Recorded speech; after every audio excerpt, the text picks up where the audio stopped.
this is our workshop meeting again today, and I don't guess we have an agenda, do we? Pat will help guide you through it. That's fine, then I'll turn it over to Pat.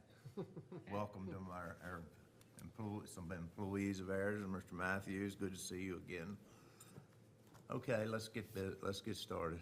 Okay, so just kind of have done the last couple meetings, we'll start with a recap of where we were. Go down memory lane here.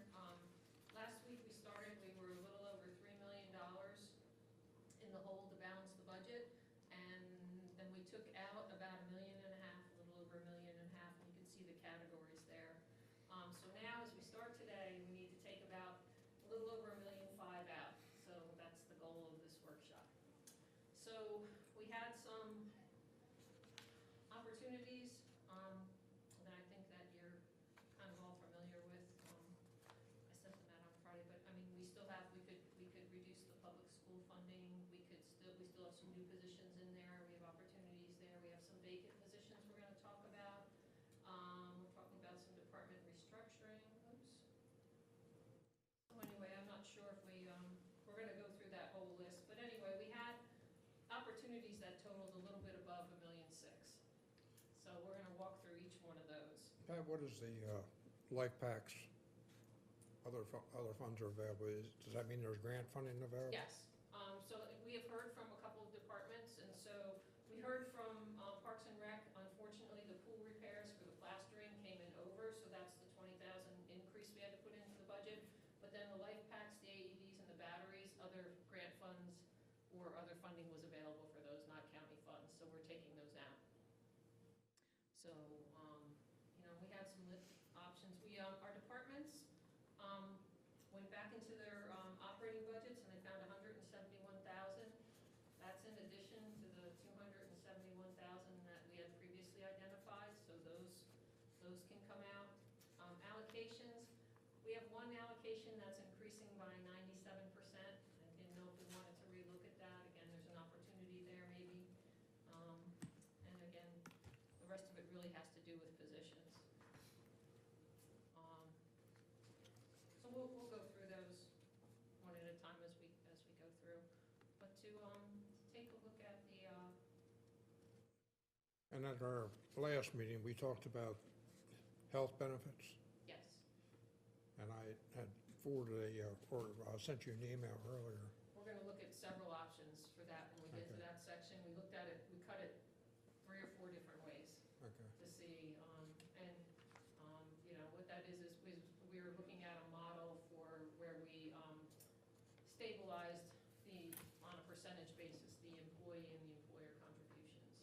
Right now, we don't do it that way, so And a lot of other counties are already doing this. almost everybody. I don't know of any other county that did it the way we were doing And honestly, it, or that any other structure- employer, period.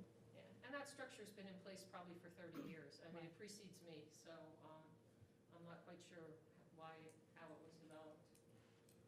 Pat, how come, because, I've sat through a bunch of these. This is the worst one I've ever seen. And now, I know we've got this unfunded mandate with Kerwin, but that's not dry.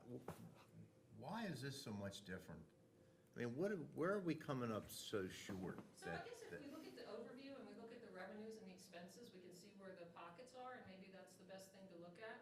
So if we look at the revenue, we have about $1.6 million in new money. So we don't have, there's not a whole lot to work with to start with. And then of that $1.6 million in new money, right now public schools is going to get about $1 million of it. If we are to do the 6% salary increase that's in the budget right now, that'll take about $800,000 of it. So right there with those 2 items, you've used all of your money. So if we want to do anything else, the money's just not there. So that's kind of. Well, when we talk about the Board of Education, because of this Kerwin, that's this unknown that's sitting out there, looming out there, that we don't know where that's going to go in the next year or two. But we do know one thing, unless they make some changes for us specifically, it's going to be, in my words, more than we can handle. But we're gonna be told how much we have to spend, what the maximum is, and that's why when we're talking about giving the Board of Ed $250,000 more than we have to give them, I'm kind of questioning why would we do that, knowing that going forward, we're not gonna be able to pay for what we're gonna be mandated. I just don't know how we're gonna put it all together, to be honest with you. There's absolutely no incentive to fund over maintenance of effort with the funding formula, because as soon as you fund $1 over, then Because it roll drives over the base. maintenance of effort up, and it's gonna make what happens in the next few years even compounded, making it worse. Correct. And I think the thing with the 250 is I'm not sure if there's some confusion in the language in the law about whether it needs to be added to maintenance of effort or is included. And I think that upon our read, and Shelley, feel free to jump through if there's more information, is that it's not clear that 250 has to be added on top of maintenance of effort, that there is wiggle room that it could be included in maintenance. I thought, it was my opinion, that I thought that was given to us to try to, it was, definitely has to go towards education, can't be used for anything else. But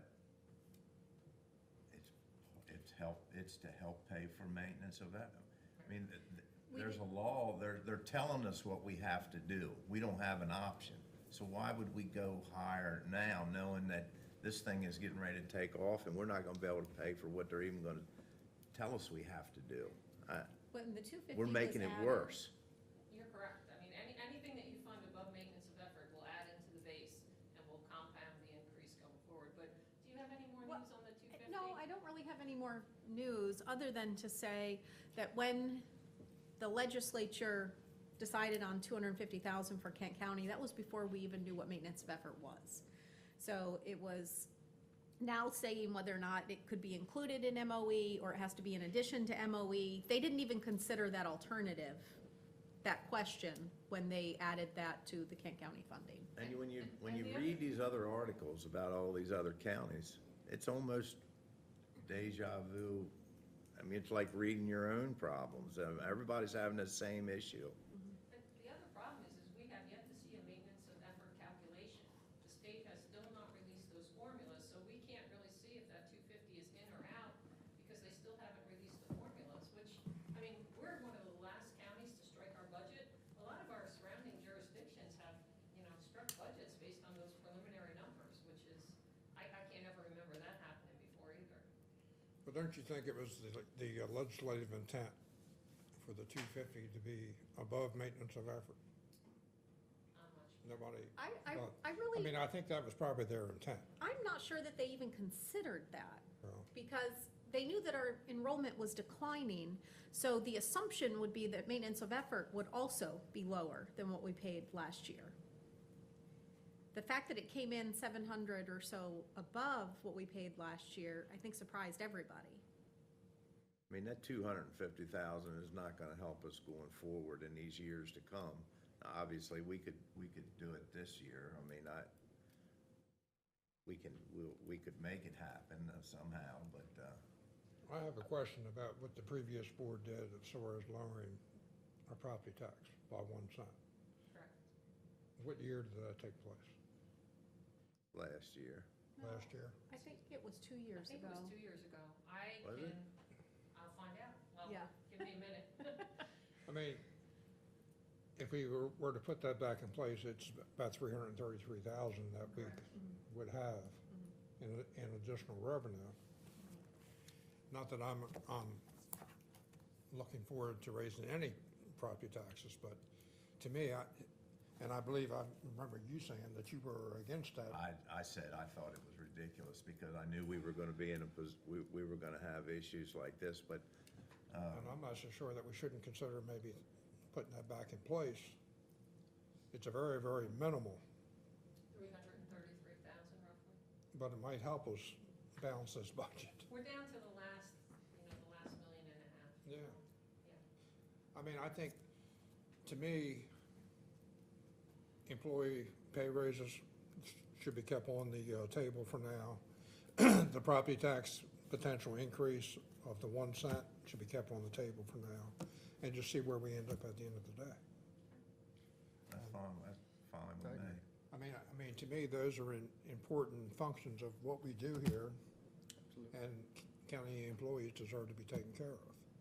And And- maybe there's a way to split that 6% up And I think Options there. Dr. Where- Couch is. where we accomplish it. Dr. Couch would really like to see the 250 left into the budget. She indicates that she can handle this, but she could handle if we, she could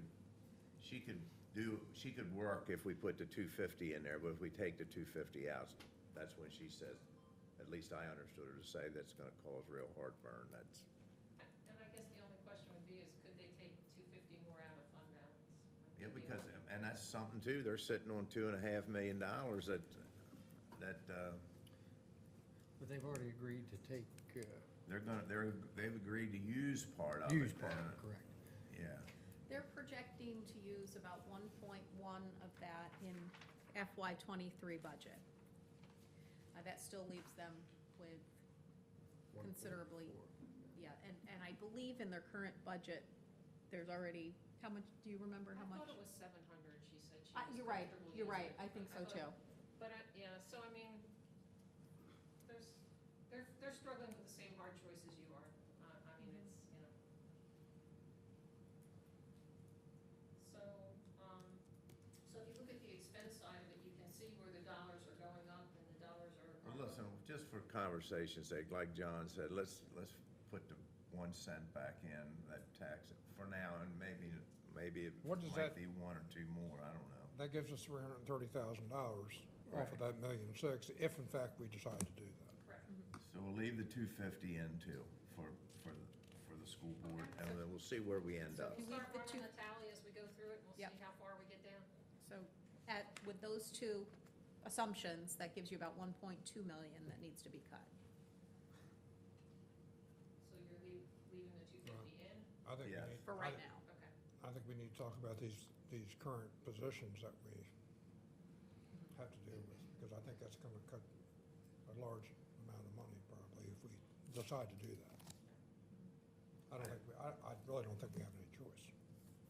And just so that you understand and everybody here understands, we're gonna have 2 closed sessions. One will be for personnel and one will be for public safety. Sheriff Hickman will be here at 3 o'clock to talk about the public safety issues. And then the other one will deal with current personnel and positions that are being questioned in the budget. So is there anything else we should talk about before we go into closed session?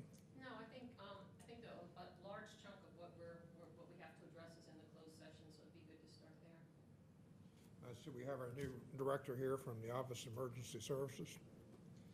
Like, Thank you. a few minutes to say a few words, or Well, I was going to say it this evening, but I can say it now. whatever you prefer to do. Baptism by fire. There was no transition, a bunch of files on the desk, and I asked for everybody's patience and understanding. I can tell you, everybody so far from IT to HR to finance has all gone out of the way to help me with all the stupid questions that I have, but I look forward for doing everything that you want OES to do for you. Very good. Glad to have. Thank you, Pete. Nice to have you on board. Okay, so if you wanna, Okay, so the personnel closed session first. I'm not sure which one you have. bumped them together. Oh, okay, that's fine. Let's just put it all together. I'd like to make a motion to go into closed session under the Annotated Code of Maryland, General Provisions, Article 3-305B, 1, to discuss the appointment, employment, assignment, promotion, discipline, demotion, compensation, removal, resignation, or performance evaluations of appointees, employees, or officials over whom this public body has jurisdiction, or any other personnel matter that affects one or more specific individuals, and to discuss public security, and the public body determines that public discussion would constitute a risk to the public or the public's security, including the deployment of fire and police services and staff, and the development and implementation of emergency plans. Got a motion, do I have a second? Second. Motion and a second, all in favor say aye. Aye. Aye, all opposed, the ayes have it. We will now go into closed session. So we're gonna go go into closed session, Jim, if you could stay